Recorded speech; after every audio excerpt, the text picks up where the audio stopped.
HIV can be transmitted from an infected person to another through blood, semen, vaginal secretions, and breast milk. The risk for HIV for most young people begins when they become sexually active or if they start injecting drugs. When I'm talking to a patient about how HIV is acquired, I think most everybody understands that intercourse is your main risk factor. And what I'm talking about here is penetration.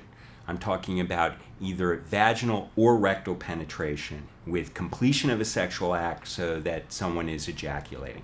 Those are by far and away your highest risk for acquiring HIV. What probably is less well understood is that oral sex has a lower risk for contracting HIV, but it is not zero. There is definitely some concern that you can contract HIV that way.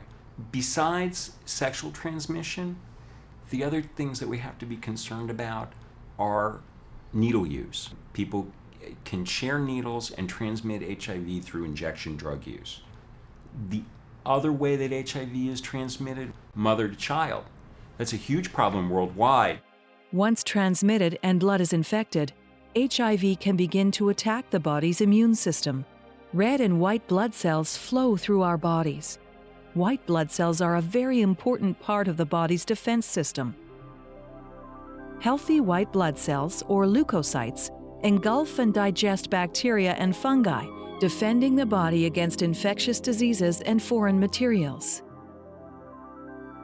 HIV destroys a type of white blood cell that fights infections, called the T lymphocyte, also known as T cell. T cells invaded by the virus can no longer properly fight infections. When HIV destroys these lymphocytes, the immune system becomes weak and people can get serious infections that they normally wouldn't get. A person is diagnosed with AIDS when they have a very low number of T cells or show signs of a serious infection. Here are some additional facts you need to know about the transmission of HIV. HIV cannot survive for very long outside of the body, and it cannot be transmitted through your routine daily activities. You can't get HIV from a toilet seat, sharing food utensils, and you can't transmit or get HIV from shaking hands or kissing. And you cannot get HIV/AIDS from an insect bite or sting.